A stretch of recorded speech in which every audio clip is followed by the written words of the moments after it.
irmãs, que a graça e a paz do nosso Senhor e Salvador Jesus Cristo abunde em nossos corações nesta noite e sempre. Estamos reunidos mais uma vez para adorarmos, bendizermos, enaltecermos o nome santo do Senhor, porém entendermos que somente o Senhor é digno de toda honra e de toda glória.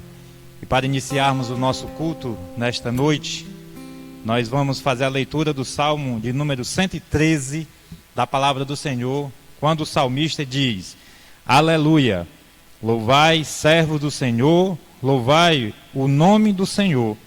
Bendito seja o nome do Senhor agora e para sempre. Do nascimento do sol até ao ocaso, louvado seja o nome do Senhor. Excelso é o Senhor, acima de todas as nações, e a sua glória acima dos céus. Quem há semelhante ao Senhor nosso Deus, cujo trono está nas alturas, que se inclina para ver o que se passa no céu e sobre a terra? Ele ergue do pó o desvalido e do monturo o necessitado, para o assentar ao lado dos príncipes, sim, com os príncipes do seu povo. Faz que a mulher estéril viva em família e seja alegre mãe de filhos. Aleluia. É diante desse Deus gracioso, poderoso, onisciente, onipotente e misericordioso é que nós estamos diante dele para adorarmos, bendizermos o seu santo nome. Eu convido a congregação, os irmãos que já estão presentes, para em uma oração pessoal diante de Deus, oferecer a sua adoração e o seu louvor neste culto, nesta noite. Oremos ao Senhor.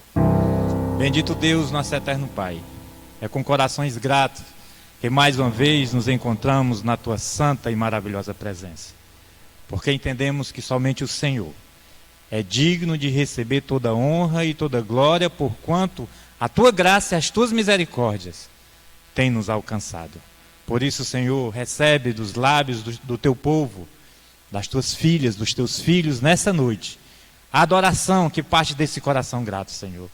E assim possamos ser corroborados, Senhor, pela paz que há em Ti, pela unção do Teu Espírito Santo, para que continuemos a nossa jornada, Senhor, empunhando os valores do Teu reino, mesmo diante de todas as adversidades. Recebe, pois, Senhor, o louvor e a adoração do Teu povo nessa noite que aqui se congrega, em nome de Jesus Cristo. Amém. Louvemos ao Senhor.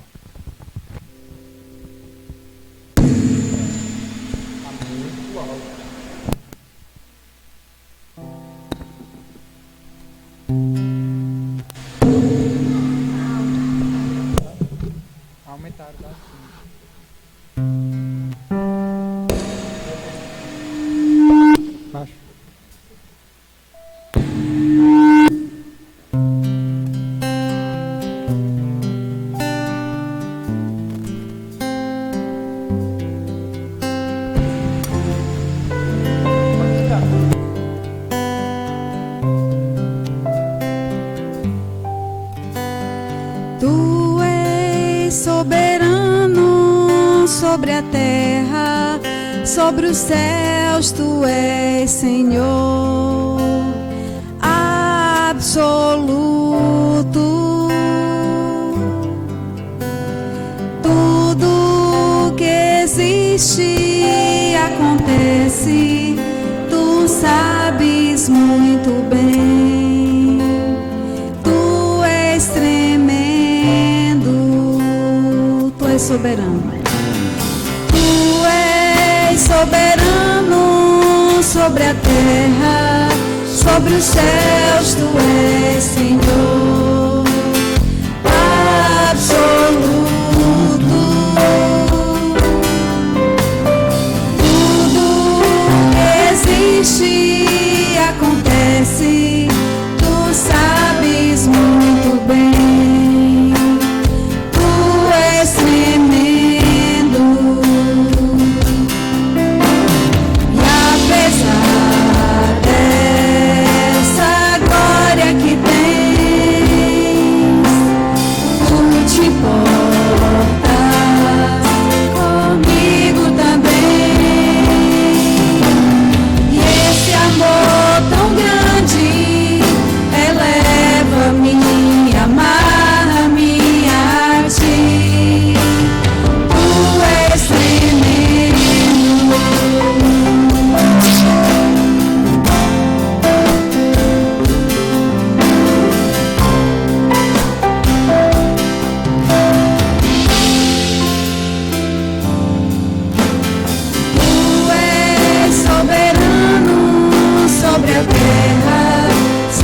céus tu és Senhor absoluto.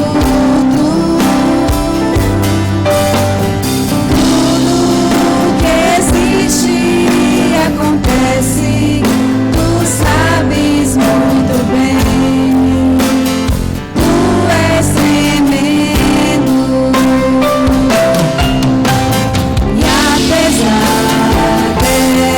dessa glória que tens, tu te importas comigo também. E esse amor tão grande eleva-me, amarra-me a ti. Tu és tremendo.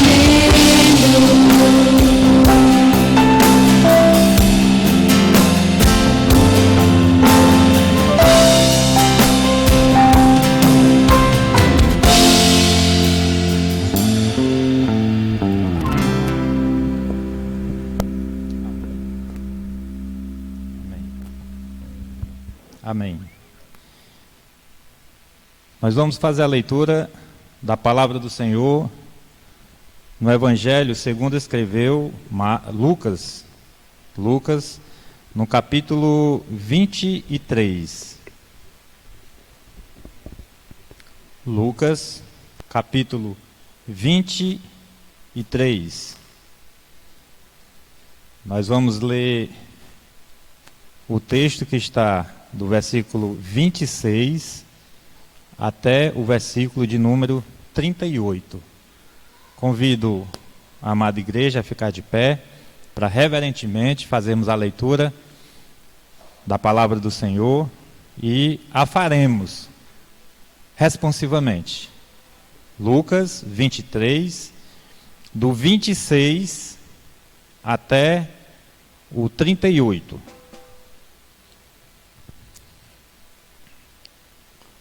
Diz assim a palavra do Senhor: E como o conduzissem, constrangendo um sirineu chamado Simão, que vinha do campo, puseram-lhe a cruz sobre os ombros para que a levassem após Jesus.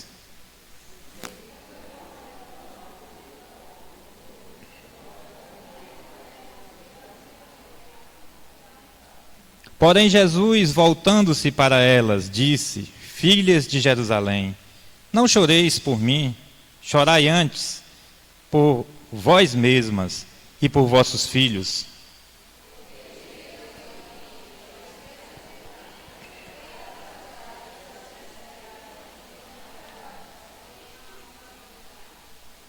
Nesses dias dirão aos montes: caiam sobre nós, e aos outeiros: cobri-nos.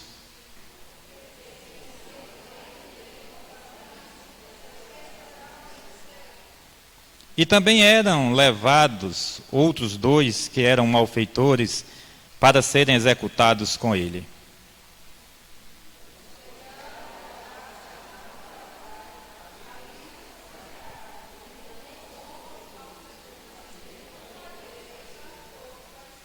Contudo, Jesus dizia: Pai, perdoa-lhes, porque não sabem o que fazem.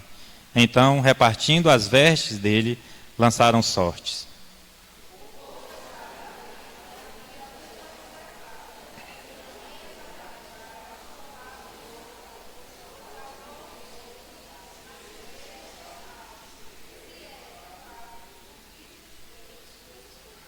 Igualmente, os soldados o escarneceram e, aproximando-se, trouxeram-lhes vinagre, dizendo: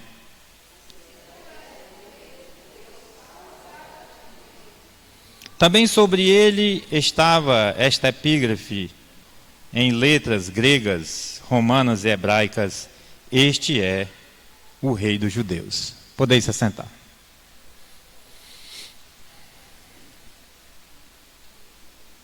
Este, amados irmãos, esse dia que estamos vivendo, esse domingo é o primeiro dia da semana que se faz referência à semana chamada Santa, culminando com a sexta-feira. E pedagogicamente é importante, porque nós vamos sempre estar nos lembrando da maior manifestação de amor que alguém poderia ser alvo. Nós fomos alvo desta maior manifestação de amor. Quando Deus ofereceu o seu Filho para que fôssemos resgatados da tirania do pecado. E Jesus também voluntariamente se entregou. Não é que ele veio obrigado. Foi voluntário a sua entrega, o seu sacrifício. Por mais que o mundo capitalista desvirtue o maior acontecimento da história da humanidade, trocando a figura do Cordeiro de Deus, que é imolado, que é sacrificado, tira o pecado do mundo pela figura de um coelho de Páscoa, a fim de vender seus ovos de Páscoa. Esta data que se aproxima, sexta-feira,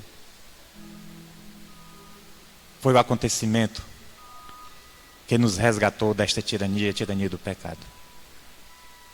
Esse momento do culto nós chamamos de ato de contrição. Quando, de verdade e pedagogicamente, não é apenas nesses 5 minutos que aqui passamos, nesse ato de contrição, que devemos fazer isso.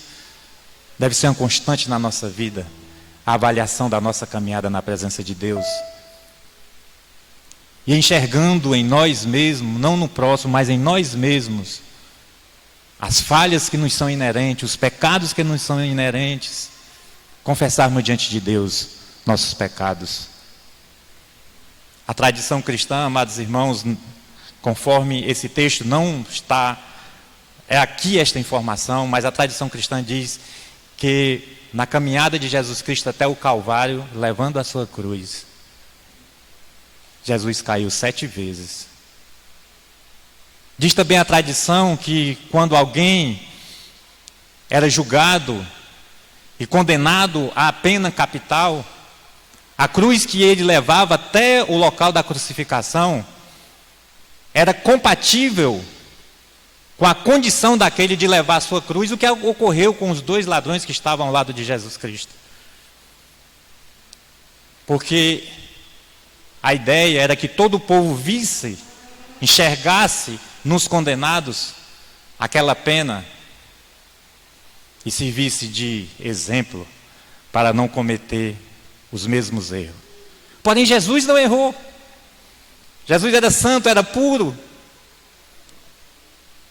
E o peso da cruz que o fez cair por 7 vezes era o peso do nosso pecado. Era o peso do meu pecado, do seu, do nosso e de toda a humanidade, daqueles que Deus de antemão havia escolhido para seu povo.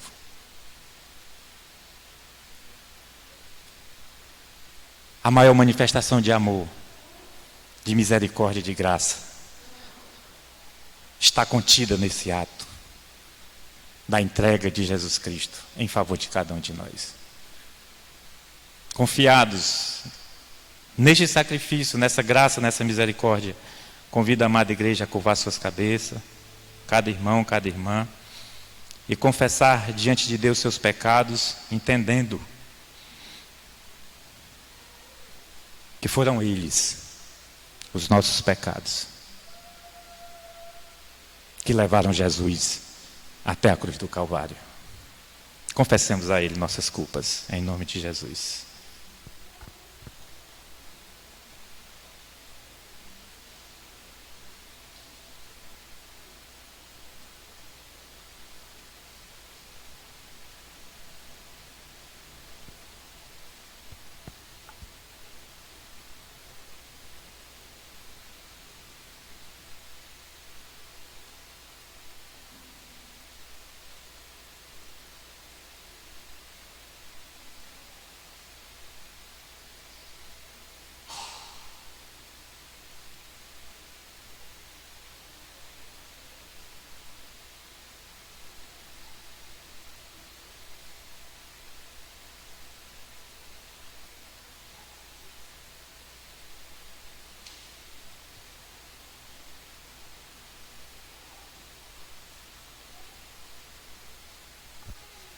Santo Deus, Pai de infinita bondade e misericórdia, nos encontramos ante o Teu trono de glória, de poder, mas também trono de graça e de misericórdia.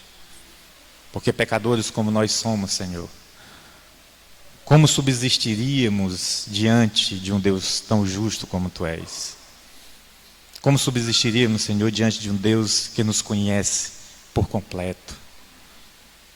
Sabe cada passo que nós damos, cada atitude que tomamos, Senhor, na nossa caminhada. Sabe tudo o que falamos, tudo o que dizemos.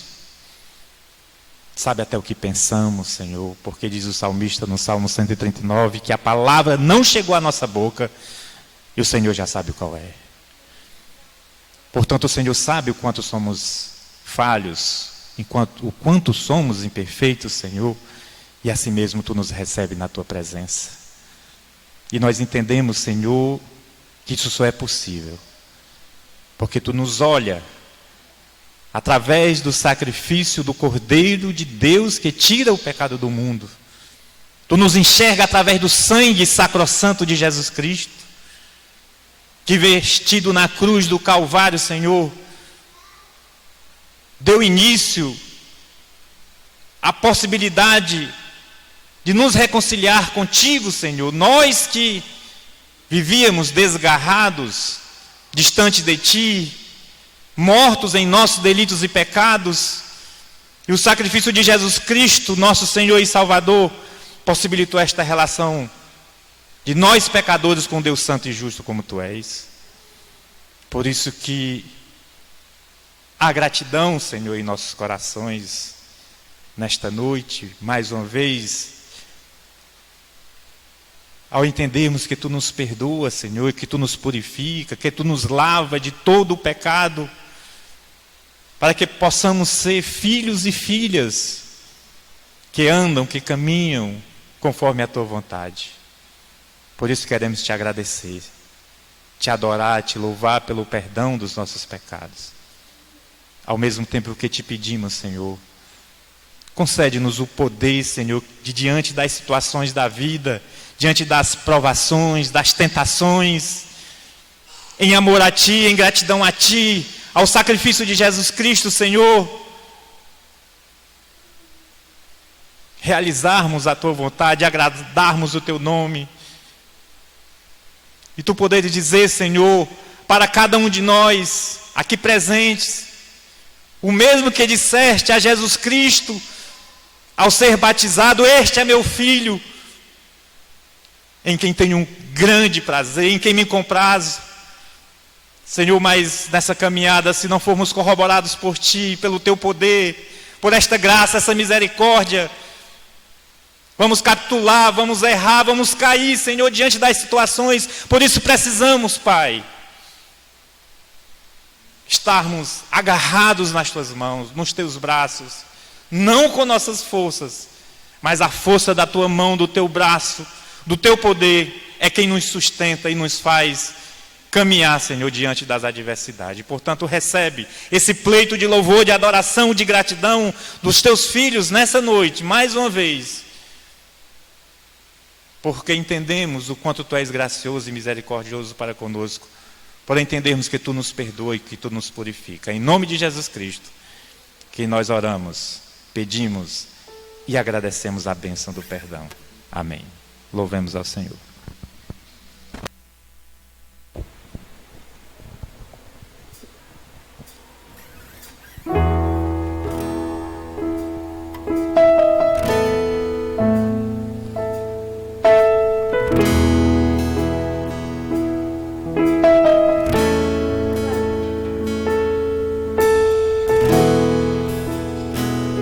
Este é o meu respirar, este é o meu respirar, Teu Santo Espírito vivendo em mim.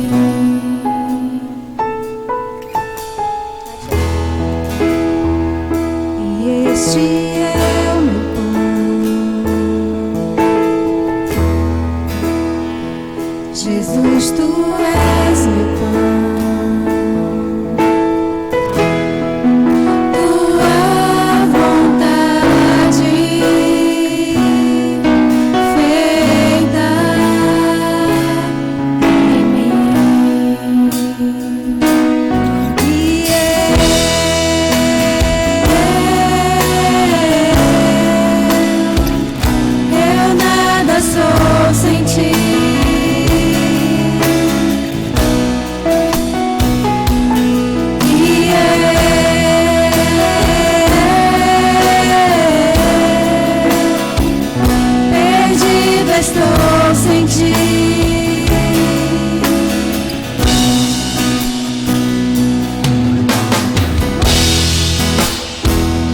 Este é o meu respirar.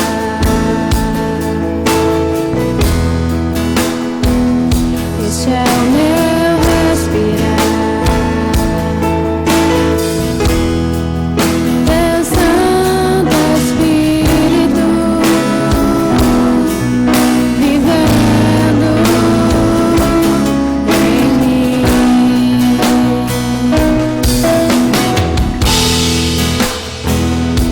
E este é o meu pão.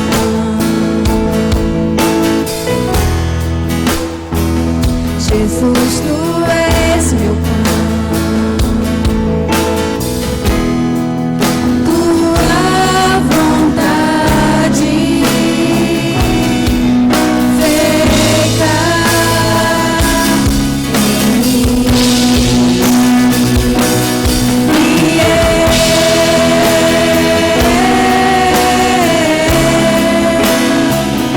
Eu nada sou sem ti.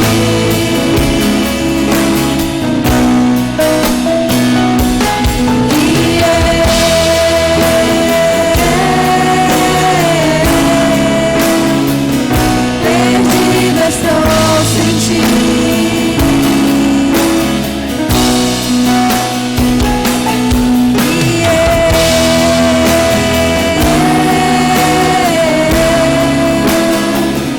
Eu nada sou sem ti.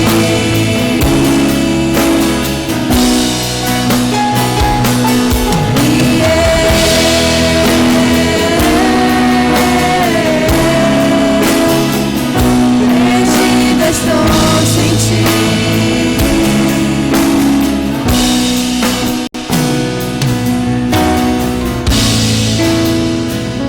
Este é o meu respirar.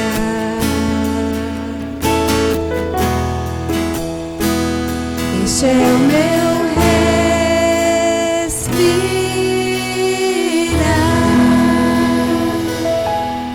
Aleluia, Jesus. Amém. Louvado seja o nome do Senhor. Nós queremos receber todos os irmãos, nossas irmãs, em especial nossos convidados especiais que mais uma vez nos dão a alegria da presença aqui na casa do Senhor e convidá-los para cada vez mais se unir nesse propósito de louvor e de adoração ao Senhor. É sempre bom dizer que quando nós saímos de nossas casas, primeiro, não é uma decisão apenas nossa. Já houve uma ação do Espírito Santo para você estar aqui nessa noite. E ao chegar aqui, nós não viemos para assistir o culto. Nós viemos para prestar um culto ao Senhor. Porque entendemos que Ele é digno de receber toda a honra, de toda a glória. Então participe e se sinta abraçado pela igreja. E às vezes que o Espírito de Deus tocar no seu coração para você estar conosco, não resista. Venha outras vezes. As portas da igreja, os corações dos membros dessa igreja estarão sempre abertos para recebê-lo e para que você continue nessa caminhada junto a nós, sempre buscando o entendimento da vontade de Deus para as nossas vidas. Com essas palavras, passo para o Ministério de Louvor, para o nosso momento de confraternização. Infelizmente, gostamos de dizer, ainda não podemos fazer do jeito que nós gostamos, aquele momento mais caloroso, quando nós podemos apertar a mão uns dos outros, abraçar, dirigir uma palavra de ânimo, de fortalecimento, mas fica aqui essa nossa expressão de amor, de carinho e de gratidão pela presença de todos nessa noite. Amém. Nós convidamos a igreja a ficar de pé e vamos louvar o Senhor com as nossas palmas, vamos agradecer a Deus por tudo que Ele tem feito nas nossas vidas. Eu te agradeço, Deus, por se lembrar de mim e pelo teu favor, é o que me faz crescer. Eu vivo pela fé e não vacilo, eu paro, não desisto. Sou de Deus, sou de Deus.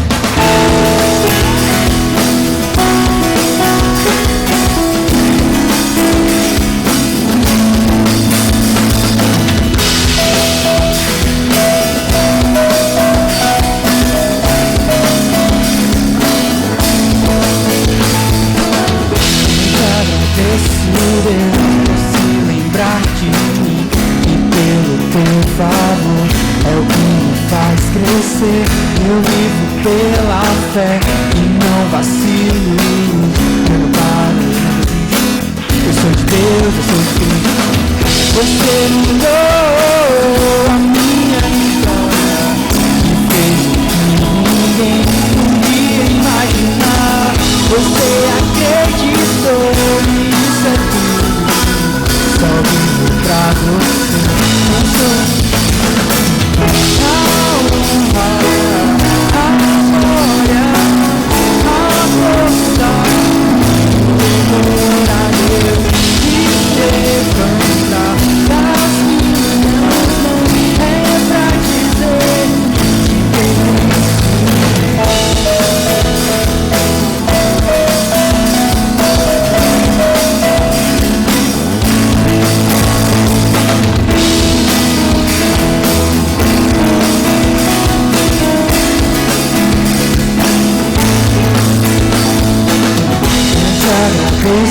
Deus que no deserto me deixou morrer e me desanima. E com aquela mãe que não desiste, você não se esqueceu, você insistiu. Você mudou a minha história, fez o que ninguém podia imaginar. Você acreditou e só vivo pra você. Eu sou a honra, a glória, a força e o amor a Deus que levanta das minhas mãos. É pra dizer que te mereço Deus. A honra, a glória, a força e o amor a Deus que levanta das minhas mãos. É pra dizer que te mereço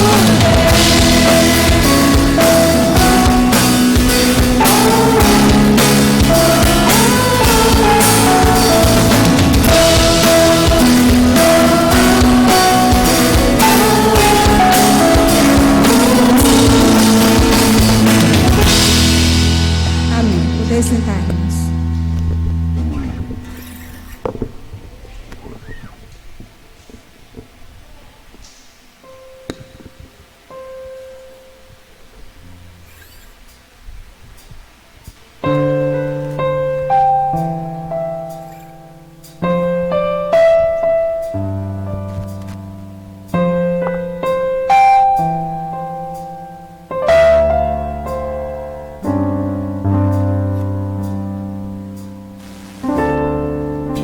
Sei que os teus olhos,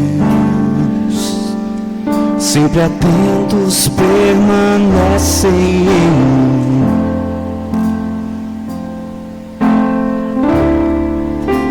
E os teus ouvidos,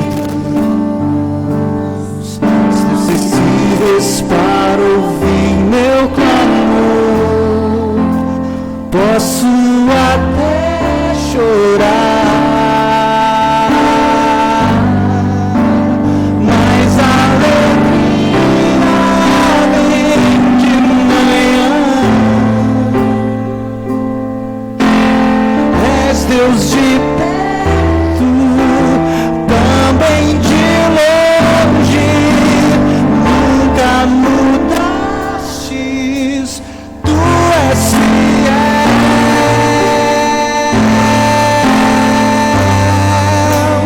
Deus de aliança, Deus de promessas, Deus que não é homem pra mentir.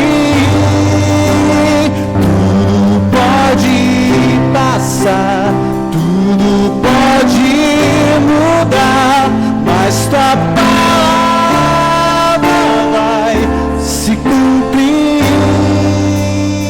Sei que os teus olhos, sei que os teus olhos, sempre atentos, permanecem em mim.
Oi.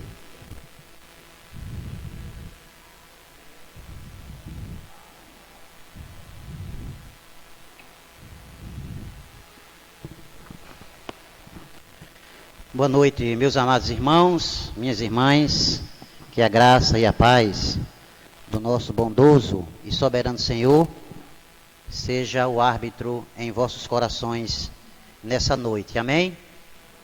Nós queremos, antes de iniciarmos a nossa mensagem, convidar as crianças para que elas possam ter a continuação do culto preparado especialmente para elas, aqui no salão anexo. Vamos então chamar as crianças, vamos orar também pelas crianças, para que o nosso Deus assim abençoe. Minha pequena Nicole não está aqui, Nicole está doente, bem doentinha, não é? Pegou essa gripe aí, tem uma gripe acometendo as crianças e ela pegou essa gripe forte, está em casa aí de repouso. Vamos estar orando por nossas crianças, esse período de chuva, muitas crianças ficam doentes, não vão à escola, então vamos orar por elas.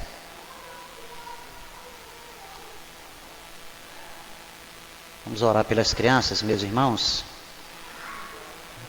Convido os irmãos a se colocar de pé, para que a gente possa então orar pelas crianças e ao mesmo tempo em seguida fazer a leitura dos textos que estaremos, dos versículos que estaremos lendo aqui da palavra do Senhor. Pai, obrigado por essa noite, obrigado por cada pai, por cada mãe que trouxe essas crianças até este templo, para que elas possam já desde a mais tenridade começar a aprender as verdades que podem torná-las sábias para a salvação.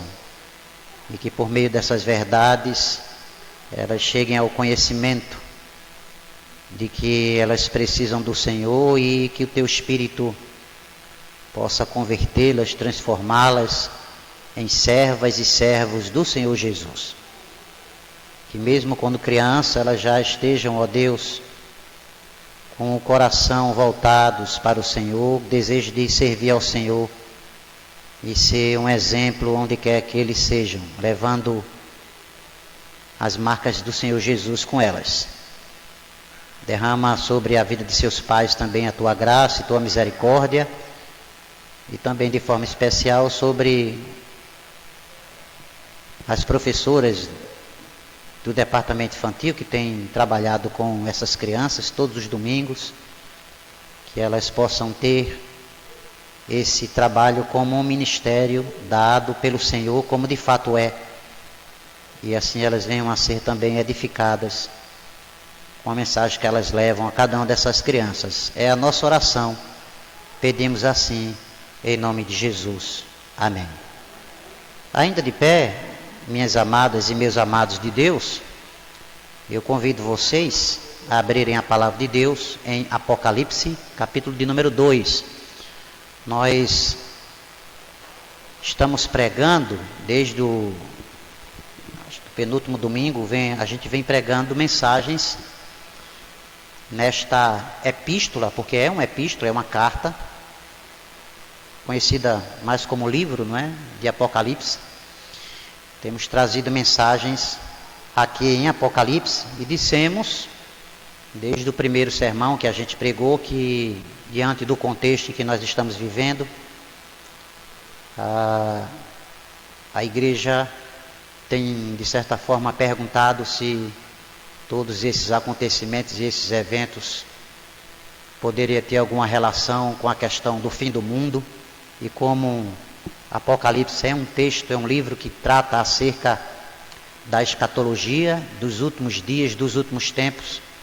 Então nós entendemos sim que há uma resposta por parte da palavra de Deus acerca desses últimos acontecimentos que nós estamos vendo, que tem relação sim com a volta do nosso Senhor Jesus Cristo. Tendo dito isto, a gente pensou como então a igreja deve se comportar, como a igreja deve reagir, o que o livro de Apocalipse tem a nos dizer, o que esta revelação tem a nos dizer de como nós devemos nos portar em face de tudo isso que a gente está presenciando em pleno século da tecnologia, enfim, do desenvolvimento tecnológico, a gente vendo tanta coisa que a gente fica sem acreditar. A Bíblia sempre tem respostas e a gente precisa olhar para ela para a gente entender o que a palavra de Deus tem a nos ensinar. Hoje nós vamos falar, com base nos versículos que nós vamos ler aqui, sobre o abandono do pecado por meio do arrependimento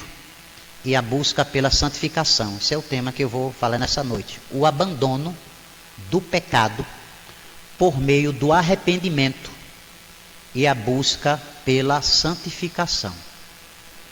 Tema um pouco longo, mas os irmãos vão entender que os textos que a gente vai tratar estarão falando acerca disso. Eu queria ler o capítulo 2. Este capítulo 1, 2 e 3, ele faz parte de uma sessão que daqui a pouco eu vou explicar aos irmãos. Onde o apóstolo João vai falar acerca da perseguição da igreja. Eu escolhi, não vou ler todos os capítulos, 1, 2 e 3, apesar de que eles fazem parte de uma só sessão, que trata acerca de um só assunto, mas eu escolhi alguns versos do capítulo 2 e do capítulo 3 para a gente ler, tá certo? A gente vai ler então o verso de número 5, o verso de número 10, o verso 16, o verso 21 do capítulo 2, depois a gente vai ler o verso 3 do capítulo 3. Começando com o verso 5, vamos ler todos em uma só voz o verso de número 5. Diz assim: lembra-te, pois, de onde caíste, arrepende-te e volta à prática das primeiras obras. E se não, venho a ti e moverei do seu lugar o teu candeeiro, caso não te arrependas. Verso 10 do capítulo 2 ainda: não temas as coisas que tens de sofrer. Eis que o diabo está para lançar em prisão alguns dentre vós, para ser dispostos à prova, e tereis tribulação de 10 dias. Sê fiel até a morte, e dar-te-ei a coroa da vida. Verso 16 agora: portanto, arrepende-te, e se não, venho a ti sem demora, e contra eles pelejarei com a espada da minha boca. Versículo 21 ainda do capítulo 2: dei-lhe tempo para que se arrependesse, ela todavia não quer arrepender-se da sua prostituição. E o capítulo 3, verso 3: lembra-te, pois, do que tens recebido e ouvido, guarda-o e arrepende-te, porquanto se não vigiareis, virei como ladrão, e não conhecerás de modo algum em que hora virei contra ti. Amém. Pai de toda misericórdia, Pai bondoso, nós queremos louvar o teu nome, porque nesse momento nós podemos ter a tua palavra aqui diante de nós. Nós queremos pedir ao Senhor que nos fale aos nossos corações, ó Deus, e por meio da tua palavra fortalece a nossa fé, nos firma.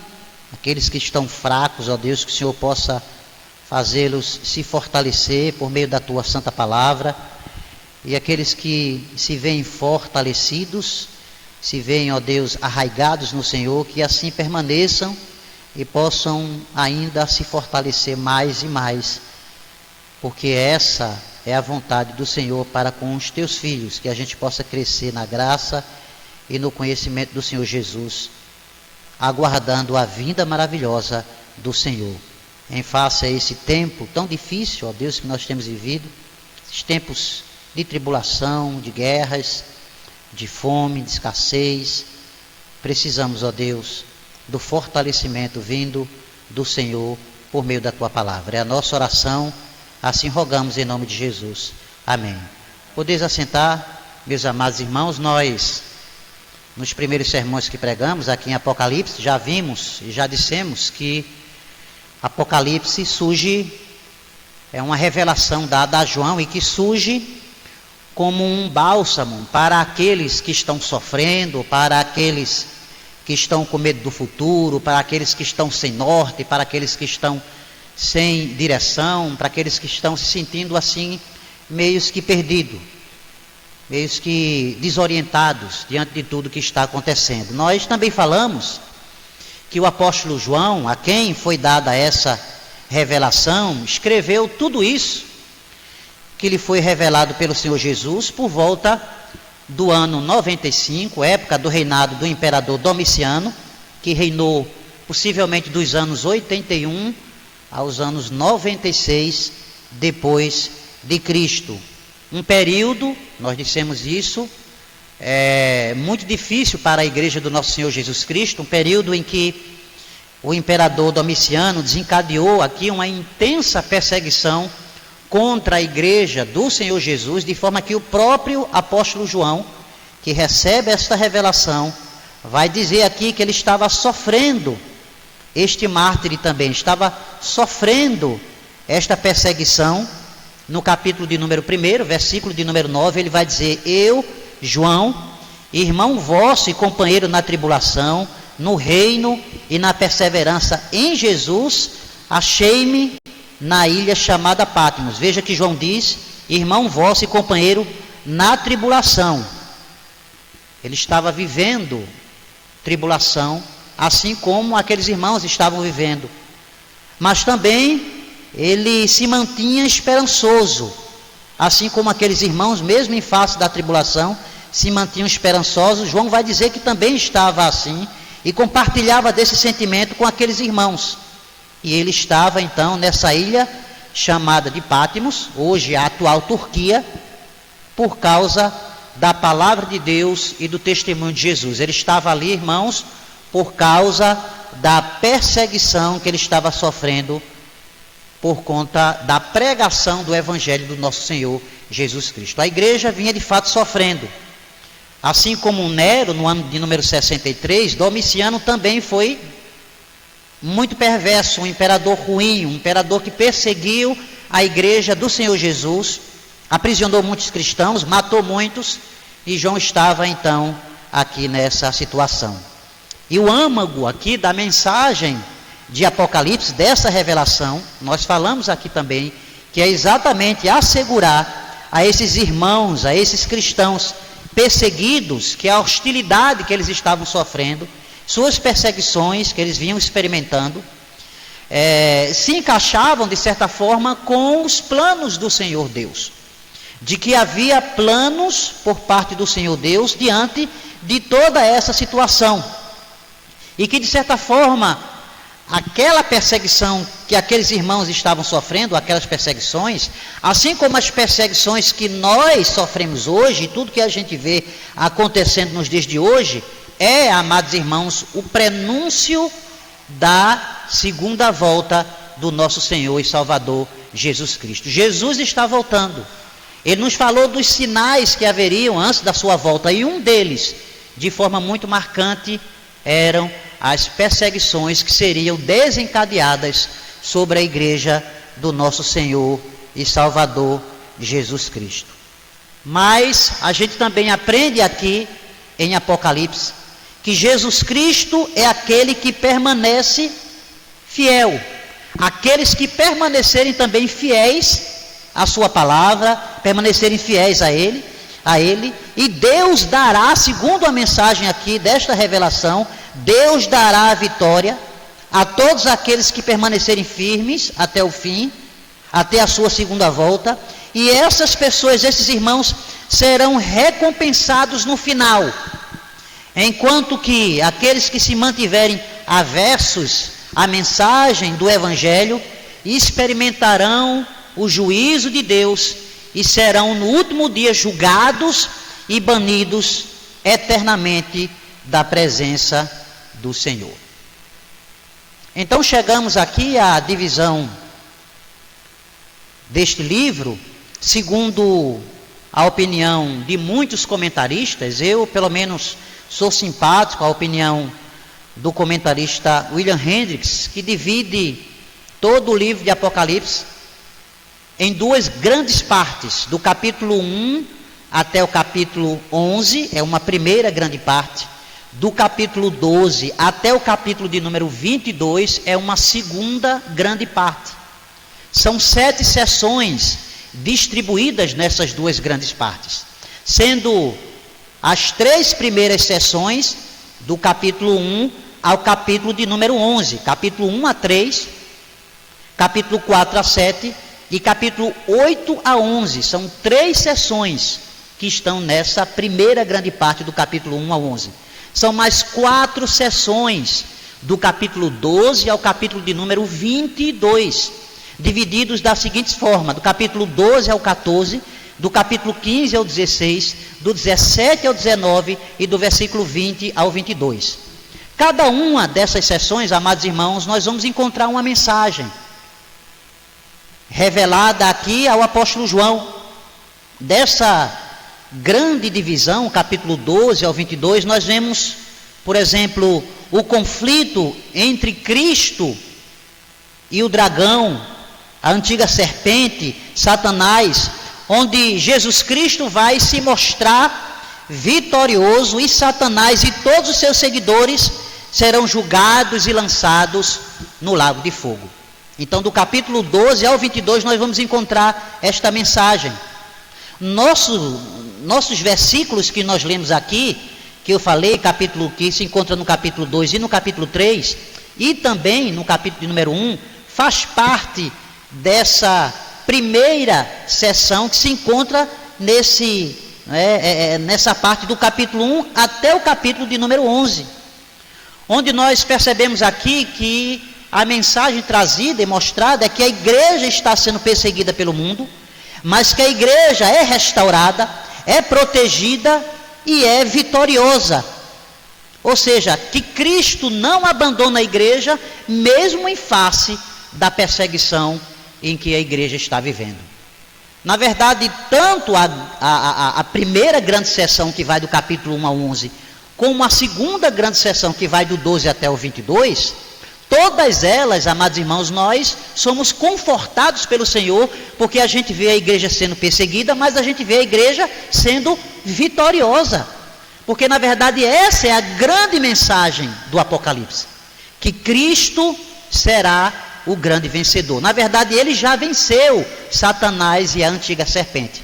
De maneira que nós não temos que ter medo do diabo, nós não temos que nos assustar por conta das ações do diabo, como foi em uma certa época aí, na década de 80, em que surgiu aí uma teologia assustando todo mundo, em que dizia que o diabo tinha quase que um poder igual ou paralelo ao nosso Senhor Jesus Cristo.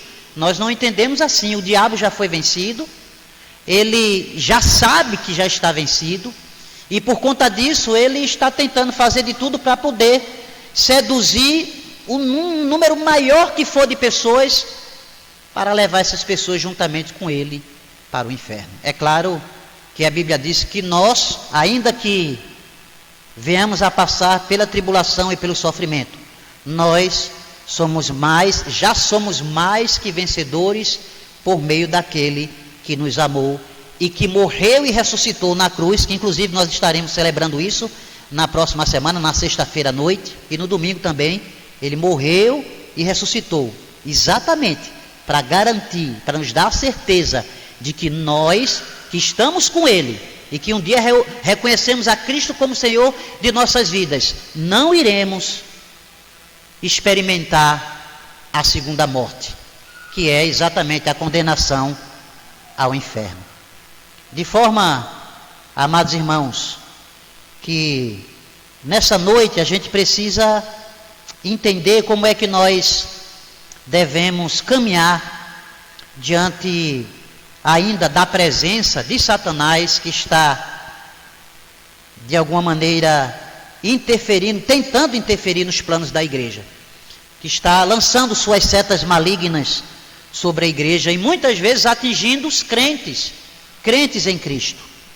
Por isso que eu falei que nós queremos tratar acerca do abandono do pecado por meio do arrependimento e a busca pela santificação. Nessa primeira sessão nós vamos ver a igreja sendo perseguida. Do capítulo 1 ao 3, a mensagem desses capítulos vai mostrar isso. E a gente vai ver também aqui a exortação do Senhor Jesus a essas 7 igrejas que aparecem aqui, mais precisamente nos capítulos de número 2 e no capítulo de número 3. A gente percebe que essas igrejas, elas estão sendo coniventes com o pecado. Elas, na verdade, estão sendo tolerantes para com o pecado. O apóstolo João recebe essa revelação, e essa revelação vai trazer aqui, amados irmãos, uma exortação a essas igrejas. Nós temos aqui a igreja de Éfeso, nós temos aqui a igreja de Esmirna, nós temos a igreja de Pérgamo, nós temos a igreja em Tiatira, nós temos a igreja em Sardes e nós temos a igreja em Filadélfia. Todas essas, e em Laodiceia também, todas essas igrejas, essas 7 igrejas, estão sendo tolerantes para com o pecado. E vem aqui então, amados irmãos, a exortação do Senhor a essas igrejas, para que essas igrejas possam corrigir a postura deles e saibam se conduzir mesmo em face às perseguições. Nós veremos então aqui, amados, que nesse primeiro momento, que cada uma dessas 7 igrejas, elas são desafiadas também a se arrependerem. Não é sem razão que em todos os versículos que nós lemos aqui, vocês perceberam que há aqui uma orientação, na verdade uma ordem por parte do Senhor Jesus para que aquelas igrejas se arrependessem, para que aquelas igrejas deixassem o pecado em que eles estavam vivendo. Então nós vamos aqui observando algumas dessas igrejas, não vamos ver todas elas, mas para a gente poder perceber que isso é verdade, e que a primeira coisa que a gente precisa entender aqui é que a tolerância com o pecado adoece e traz condenação sobre a vida da igreja. Traz juízo de Deus sobre a igreja, a tolerância com o pecado. Estamos dizendo aqui que a igreja precisa caminhar fugindo do pecado, o abandono do pecado por meio do arrependimento, e a igreja precisa buscar a santificação. Mas isso não é possível se a igreja estiver sendo tolerante para com o pecado. Isso adoece. Isso, amados irmãos, enfraquece a vida da igreja do Senhor Jesus.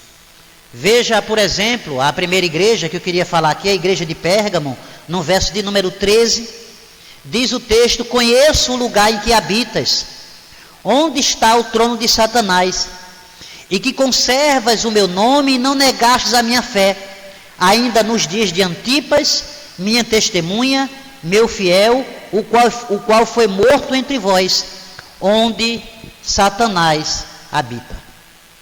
A igreja de Pérgamo, amados irmãos, vivia numa cidade muito pagã, muito idólatra. Havia ali na cidade de Pérgamo vários templos pagãos, incluindo um templo que existia para o culto do imperador e um templo para o culto a Zeus, o Deus dos deuses, o pai dos deuses gregos.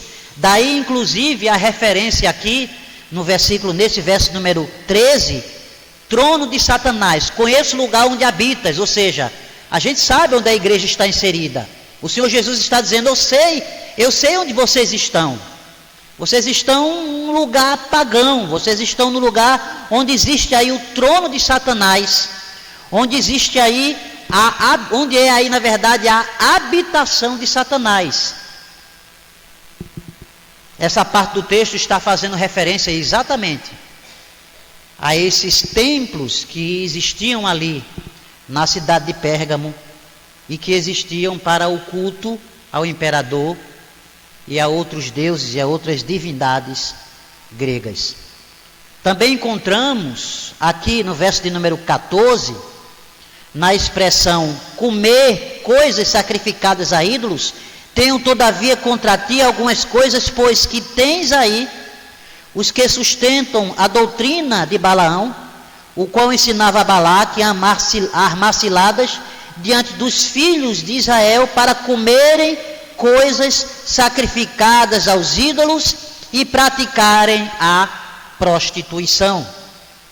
Então a expressão, amados irmãos, que aparece aqui nesse verso de número 14, comer coisas sacrificadas, como também a expressão praticar a prostituição, informa aqui de maneira clara que aquela igreja também estava participando dos banquetes, das festividades pagãs que eram cheias de idolatrias, cheias de imoralidades, realizadas inclusive em honra tanto aos deuses gregos pagãos como também ao imperador, das quais, claro, era esperado que os crentes não participassem delas.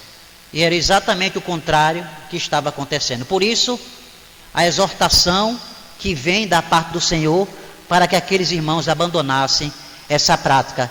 Vemos também nas Escrituras que esse tipo de prática que estava sendo realizada pelos irmãos da igreja de Pérgamo foi inclusive condenada pelo apóstolo Paulo no registro que encontramos lá de 1 Coríntios, capítulo de número 10, versos de número 18 ao 20.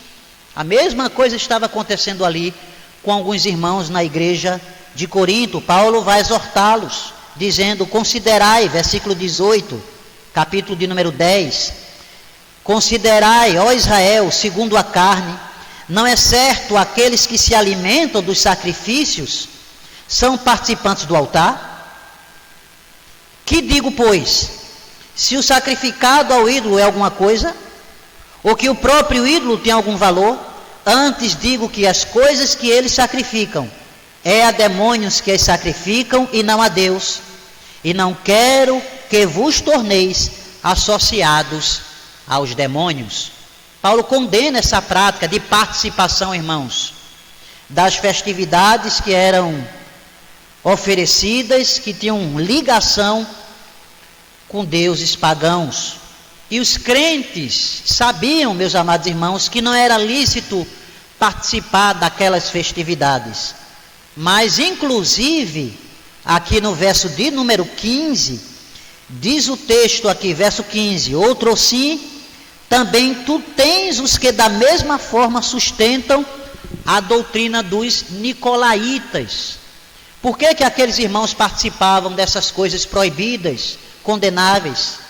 Segundo aqui o texto, existia ali na igreja de Pérgamo um grupo influente que não via, amados irmãos, problema nenhum em participar desses cerimoniais, inclusive oferecidos àqueles deuses pagãos. Eram uma espécie de antinomistas, de pessoas que achavam que não havia nenhum problema, ou seja, qual o problema de a gente participar aqui, juntamente com esses outros deuses que aqui estão? Então o texto diz que esses nicolaítas estavam afetando a vida de outros crentes e induzindo eles aos erros, aos pecados condenados pela Escritura. Nós aqui não temos outras informações acerca desse grupo dos nicolaítas. Há alguns comentaristas que dizem que eles defendiam doutrinas gnósticas, há outros que dizem que era de fato um grupo herético, mas inclusive o próprio texto aqui, no verso de número 6, vai dizer que esse grupo também estava presente lá na igreja em Éfeso. Versículo 6 vai dizer: tens contudo a teu favor, capítulo 2, que odeias as obras dos nicolaítas, as quais eu também odeio. De forma, amados irmãos, que a igreja em Pérgamo precisava abrir os olhos, precisava acabar com essa atitude de tolerância a práticas pecaminosas, ao pecado. Jesus, inclusive, compara esse grupo dos nicolaítas a Balaão, que inclusive lá registrado no livro de Números, capítulo 25, do 1 ao 3, aconselhou Balaque, rei dos Moabitas, a derrotar Israel, introduzindo no meio do povo de Israel prostituição e idolatria, que também eram associados a cerimoniais e a cultos a deuses pagãos. Nos templos pagãos, amados irmãos, existiam os cultos que eram celebrados com orgias, com prostituição, e aquilo era uma forma de cultuar os deuses. O próprio imperador, que se via como um deus, ele exigia dos seus seguidores coisas desse tipo, práticas dessa qualidade. E isso era visto como culto a essas pessoas e a esses deuses. Isso acontecia também no Velho Testamento. Veja que o verso de número 14 vai dizer: tenho todavia contra ti algumas coisas, pois tens aí os que sustentam a doutrina de Balaão. Números, capítulo de número 25, versículo de 1 ao 3, lá em Números, aqui no Pentateuco, o texto vai nos dizer: habitando Israel em Sitim, começou o povo a prostituir-se com as filhas dos moabitas. Estas convidaram o povo aos sacrifícios dos seus deuses, e o povo comeu, inclinou-se aos deuses delas. Juntando-se Israel a Baal-peor, que é o mesmo Balaão, a ira do Senhor se acendeu contra Israel. A igreja de Pérgamo, amados irmãos, vivia na tolerância do pecado. Mas não só Pérgamo, nós temos uma outra igreja aqui, a igreja de Tiatira. O verso de número 20, do capítulo de número 2, que nós lemos, o texto vai dizer: tenho, porém, contra ti o tolerares que essa mulher, Jezabel, que aparece aqui nesse verso de número 20, é uma referência exatamente a Jezabel lá do Velho Testamento, quando nós vemos aqui no capítulo de número 16, do livro de 1 Reis, capítulo 16, onde nós temos Onri, que fez exatamente aquilo que era mal perante o Senhor, e nós temos Acabe, que se casou com Jezabel e profanou o templo do Senhor. Então a gente vê que Onri levou o povo de Israel ao declínio, assim também como o seu sucessor Acabe, que se casou com uma prostituta que se chamava exatamente Jezabel. Nós encontramos aqui em Reis, capítulo 16, primeiro livro dos Reis, verso 30 e 31, Acabe, filho de Onri, fez o que o Senhor reprovara, mais do que qualquer outro antes dele.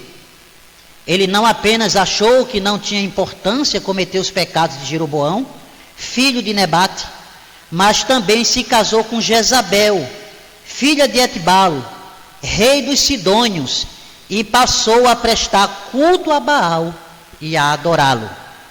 Ainda no capítulo de número 21 de Números, verso 25 e 26, vai dizer que nunca existiu ninguém como Acabe, que se vendeu para fazer o que o Senhor reprovara.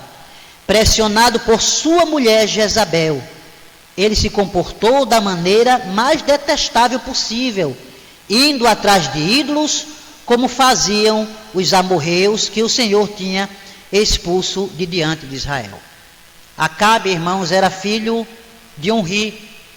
Ele sucedeu seu pai e fez a mesma coisa que o seu pai havia feito: afastou o povo do Senhor e da sua lei. De maneira que esse grupo que aparece, inclusive aqui em Apocalipse, ele é visto da mesma igualdade que aquele grupo que também se afastou do Senhor lá no Velho Testamento. Os irmãos da igreja de Tiatira estavam também sendo coniventes com o pecado, estavam aceitando as práticas pecaminosas, e a tolerância, meus amados irmãos, ao pecado estava levando o povo de Tiatira a praticar idolatria, coisa abominável ao Senhor.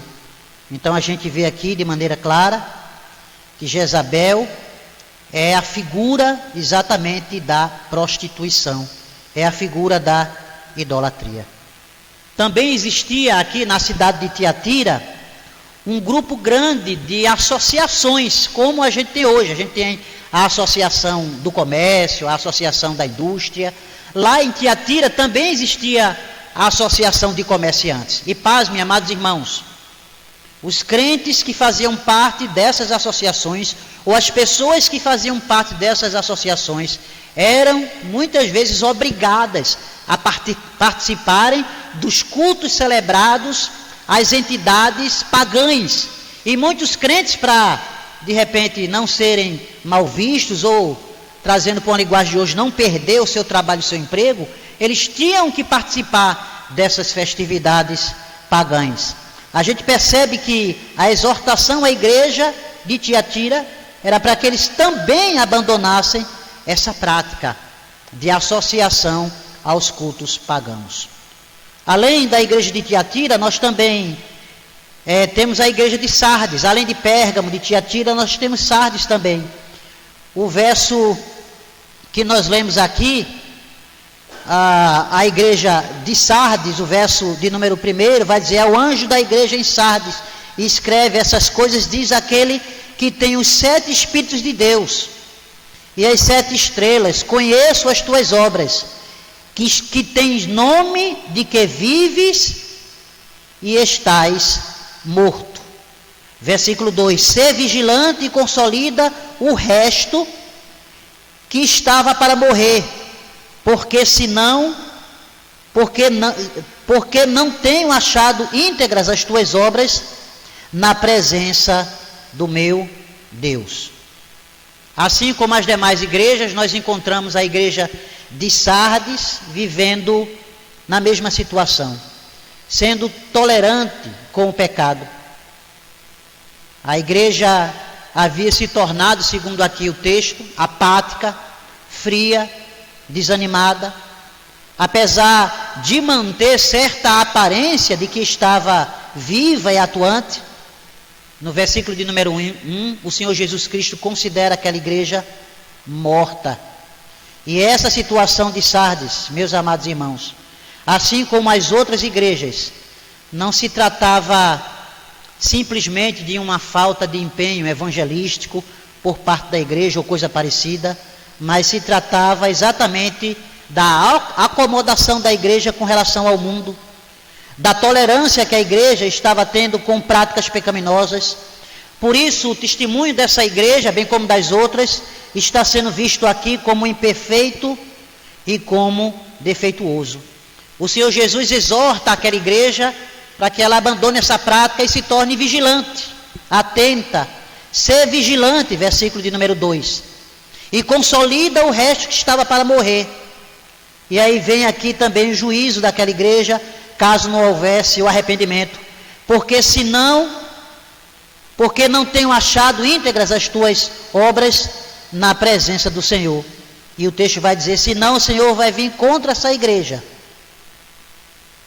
e vai derramar sobre ela a sua ira. Nós temos também a igreja dos Laodicenses, que estava na mesma situação que a igreja de Tiatira, que a igreja de Pérgamo, que a igreja de Sardes. Eles haviam prosperado muito. A cidade dos Laodicenses era uma cidade forte, próspera. O seu comércio era um comércio de pessoas ricas, era um comércio rico. A igreja tinha muitas pessoas prósperas financeiramente também, uma igreja que havia enriquecido, mas uma igreja que havia perdido o seu amor pelo Senhor.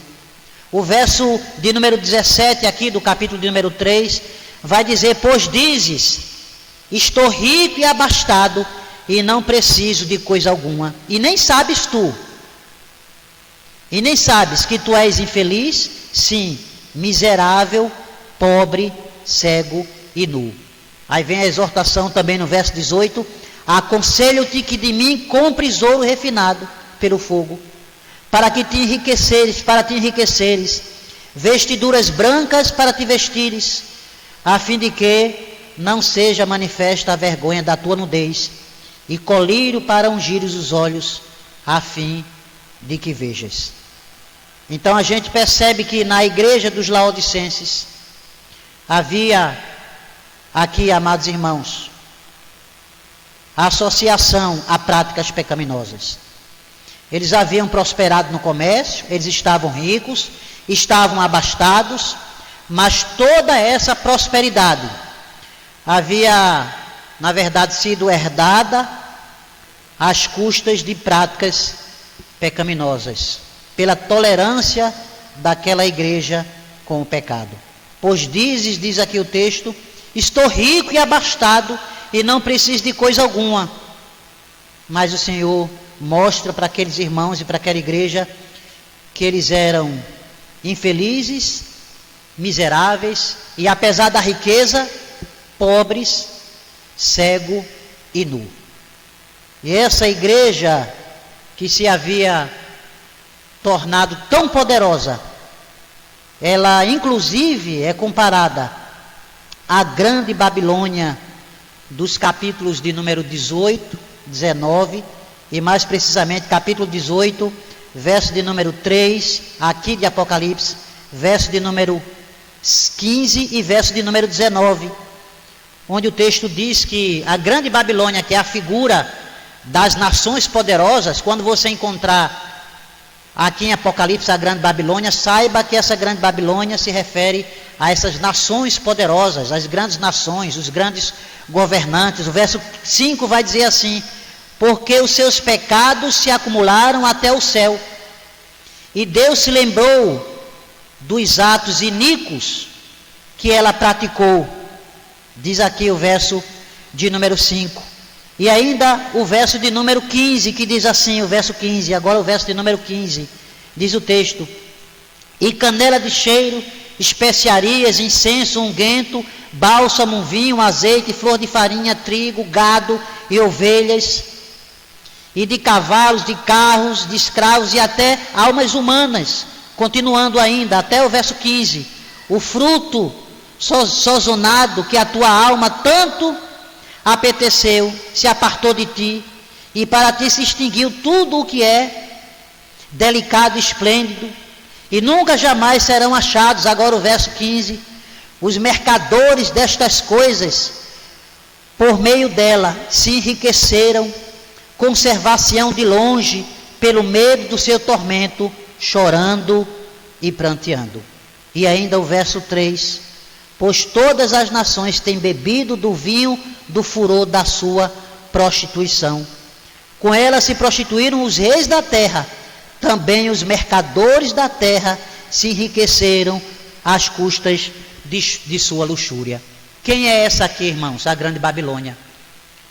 A mesma coisa que estava acontecendo aqui com a igreja dos laodicenses. Estavam se associando à idolatria, estavam se associando à luxúria, à veneração de deuses pagãos, e por isso a exortação do Senhor para que eles abandonassem essa prática.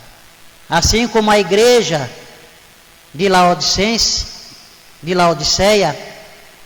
todas as nações, todas as igrejas em todas as eras, assim como a igreja de Tiatira, todas as igrejas em todas as eras, Éfeso, Esmirna, Pérgamo, todas as igrejas precisam, amados irmãos, estar vigilantes, abandonar a prática do pecado, não se conformar com coisas que são contrárias de forma clara à lei de Deus.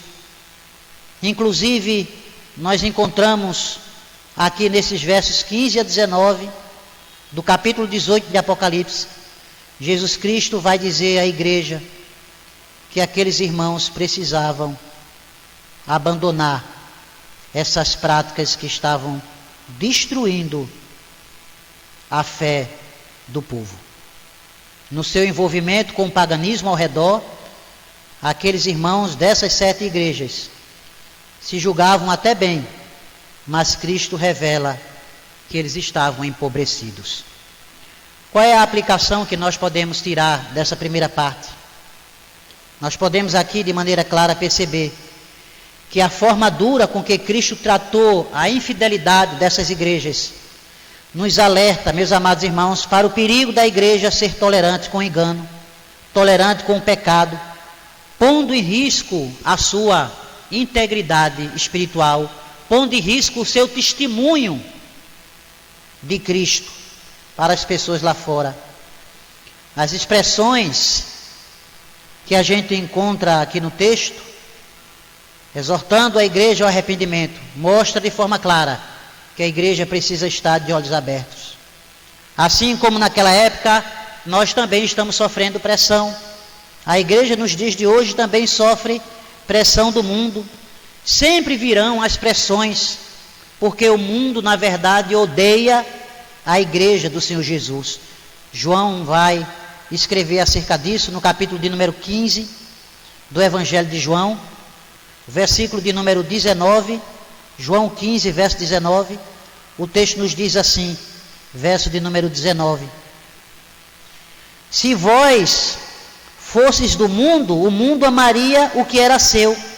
Como todavia não sois do mundo, pelo contrário, dele vos escolhi, por isso o mundo vos odeia.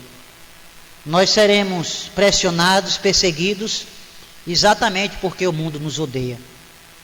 Mas uma última coisa para a gente encerrar a mensagem dessa noite, é que assim como nós não devemos tolerar o pecado, que adoece e traz condenação à igreja, o abandono do pecado, que vem por meio do arrependimento, precisa culminar na busca pela santificação. Aqui então, no capítulo de número 2, versículo 5, nós temos exortações. Capítulo 2, verso 16 também, vamos encontrar algumas exortações ao arrependimento. Éfeso, por exemplo, no capítulo 2, verso 5, é avisada que será privada dela o seu candeeiro. O candeeiro aqui que simboliza a própria igreja, ou seja, Cristo está dizendo que essa igreja seria apagada, a sua luz deixaria de brilhar, aquela igreja deixaria de ser um testemunho para o mundo. Capítulo de número 5, versículo 5 do capítulo 2, lembra-te, pois, de onde caíste, arrepende-te e volta à prática das primeiras obras, e se não, venho a ti e moverei do seu lugar o teu candeeiro, caso não te arrependas. O texto está dizendo que aquela igreja, ela perderia aquilo que ela tem de mais importante, o testemunho dela. Assim como Jesus ensinou lá no Sermão da Montanha, no capítulo 5 de Mateus, verso 13, que a igreja deve ser sal da terra e luz do mundo. O que o texto está dizendo é que aquela igreja deixaria de ser esse sal, deixaria de ser essa luz, se ela não se arrependesse. O capítulo 2, o verso 16, nós temos aqui também a exortação à igreja de Pérgamo, onde João recebe a revelação e passa para aqueles irmãos dizendo: portanto, arrepende-te, e se não, venham a ti sem demora, e contra eles pelejarei com a espada da minha boca. A exortação aqui a que aqueles irmãos de Pérgamo se arrependessem de sua tolerância com o erro, é para que a disciplina do Senhor não viesse sobre eles, e para que eles pudessem disciplinar os rebeldes que existiam dentro da igreja, como por exemplo os nicolaítas, porque senão Jesus viria sobre aquela igreja e aplicaria o seu juízo por meio de sua palavra. Nós temos ainda nos dias de hoje muitos nicolaítas dentro das igrejas, e tem igreja que está sendo tolerante com essas pessoas. Nós não podemos fazer isso, porque uma só fagulha pode incendiar um celeiro inteiro. Um único pecadinho, irmãos, pode acabar com a igreja por inteira. Uma única fofoca pode acabar com a igreja toda.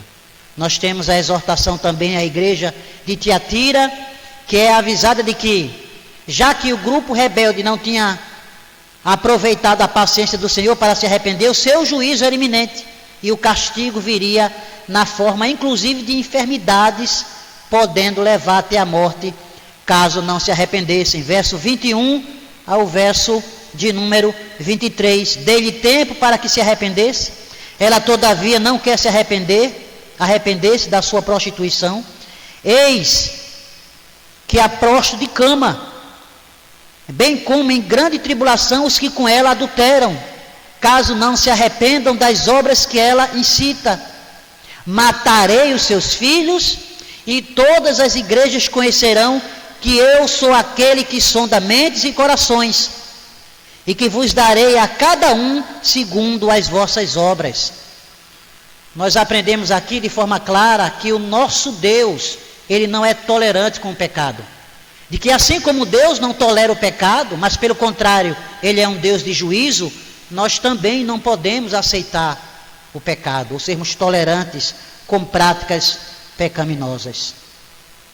Da mesma forma também, a igreja de Sardes deveria se arrepender e despertar do seu sono espiritual em que eles se encontravam, e voltar-se aos princípios da fé que eles haviam deixado de lado. Versículo 2 e 3, ser vigilante, consolida o resto que estava para morrer, ou seja, mantenha vivo pelo menos o pouco de fé que ainda existe em vocês, o pouco de doutrina que ainda existe em vocês, porque não tenham achado íntegras as tuas obras na presença do meu Deus. Lembra-te, pois, do que tens recebido e ouvido, guarda-o e arrepende-te, porquanto se não vigiares, virei como ladrão, e não conhecerás de modo algum em que hora virei contra ti. Os crentes dessa igreja são desafiados a abandonar a sua apatia espiritual. Se a igreja continuasse nessa sua letargia, ela seria, amados irmãos, castigada sem prévio aviso. Deus viria como um ladrão e derramaria o seu juízo sobre aquela igreja. E por fim, os crentes de Laodiceia estavam numa situação espiritual tão difícil que o Senhor apenas adverte que caso eles não buscassem a sua presença novamente, eles acabariam envergonhados e se aprofundando ainda mais na cegueira espiritual. Capítulo 3, verso de número 18, o texto vai dizer: aconselho-te que de mim compres ouro refinado pelo fogo, para te enriqueceres. Veja que parece uma ironia, porque a igreja de Laodiceia era uma igreja, como eu falei, rica, de grandes comerciantes, e Deus considera aquela igreja pobre, e ironicamente diz para aqueles irmãos: comprem de mim ouro refinado, porque vocês pensam que são ricos, mas vocês são pobres. A riqueza que vocês precisam está em mim.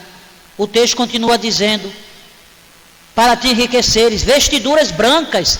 Existia também ali naquela igreja, amados irmãos, muitas indústrias têxtil que fazia as roupas que eram vendidas ali na igreja em Laodiceia, naquela cidade de Laodiceia, eram conhecidas.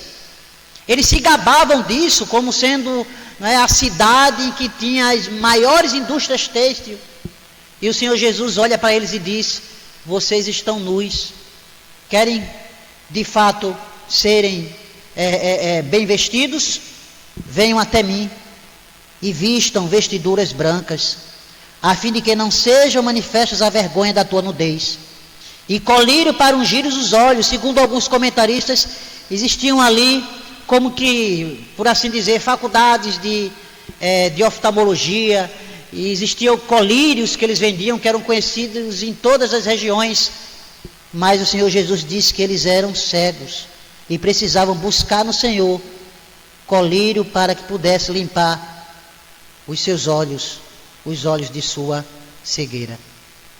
Mais uma vez aprendemos que as advertências do Senhor ao arrependimento daqueles irmãos daquelas igrejas mostram que mesmo antes daquele último dia, o Senhor Jesus se faz presente sobre o seu povo em muitas ocasiões, e presente como juiz para corrigir a igreja. O Senhor Jesus não abandonou a igreja. O Senhor Jesus continua conosco.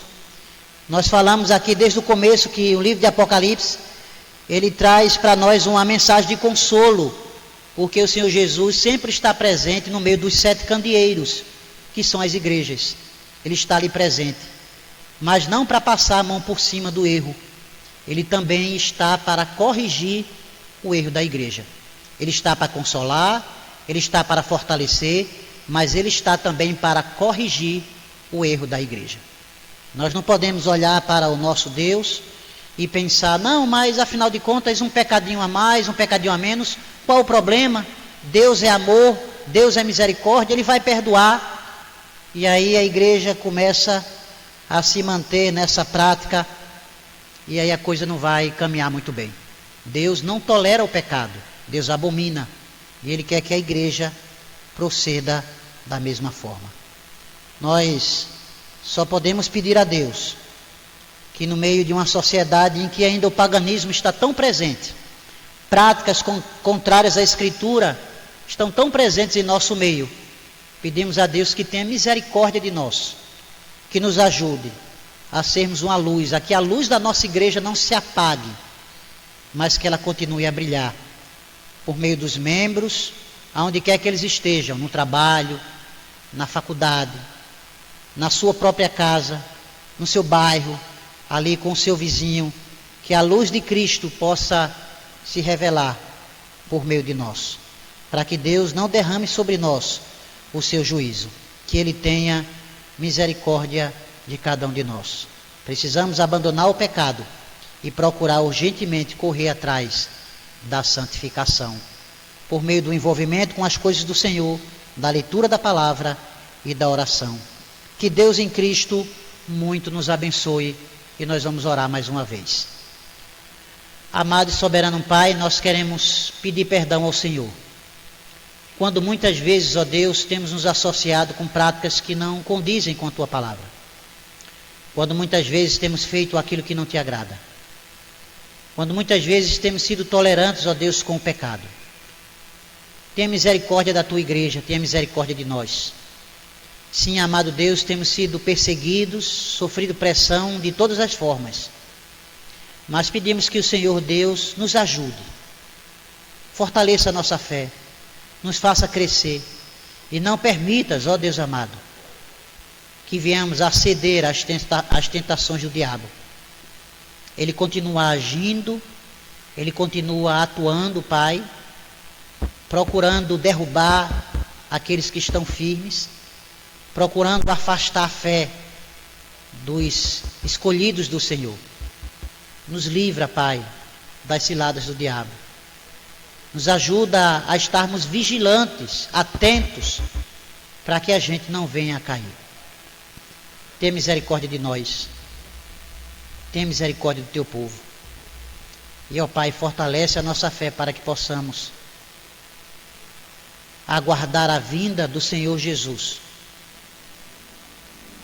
da forma correta, para que quando o Senhor Jesus não nos encontre dormindo, frios, apáticos, mas ativos e fortes. É a nossa oração, assim pedimos, em Cristo Jesus. Amém. Vamos, amados irmãos, ainda sermos conduzidos pelo grupo de louvor, enquanto nos dirigimos até o gasofilácio, para trazermos nossos dízimos e ofertas.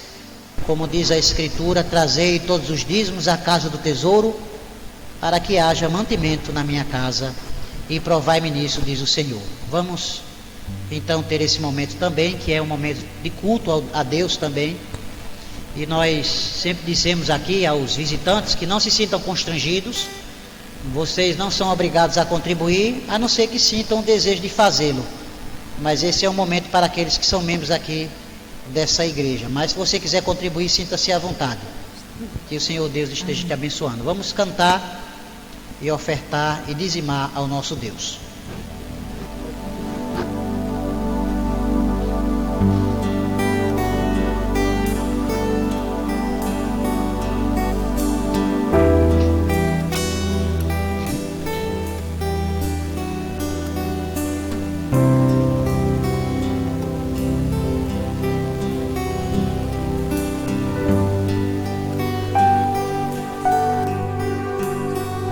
Canto a Ti, Senhor, com gratidão por Teu amor. Tu és fascinante, beleza ofuscante. Meu maior querer é me aproximar, te conhecer. Tua glória não cessa, Tu és digno de honra. O que eu poderia te dar além da canção de amor? Que sou em oferta.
te dar, além da canção de amor, ó Deus, te entrego o que sou,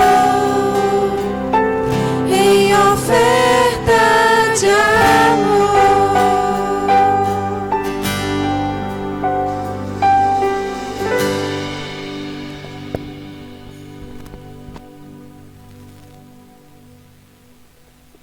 E a Elisângela,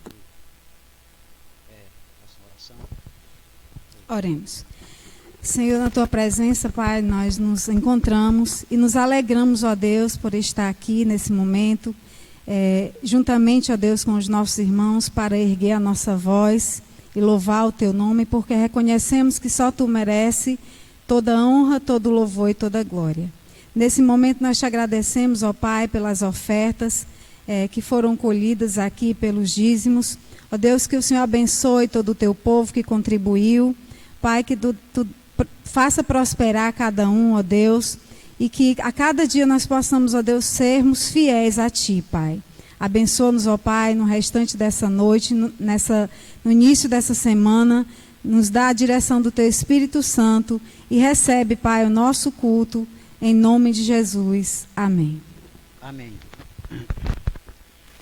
Mas, irmãos, nós vamos encerrar com a bênção. Depois, eu queria que os irmãos tomassem assento e esperassem mais um instante, que nós temos alguns avisos bem importantes para a gente dar, das atividades que acontecerão durante essa semana aqui na igreja. Então, vamos encerrar, vamos ficar de pé e vamos encerrar com oração e a bênção. Depois, os irmãos, tomem assento, por favor.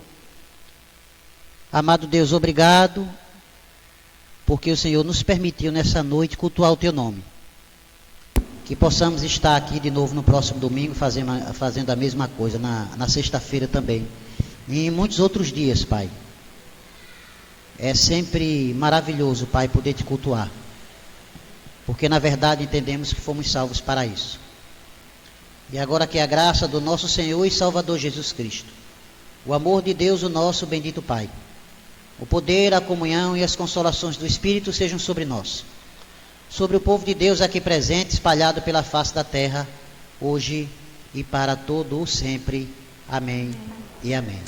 Podeis assentar, meus amados irmãos e irmãs. Ontem tivemos um encontro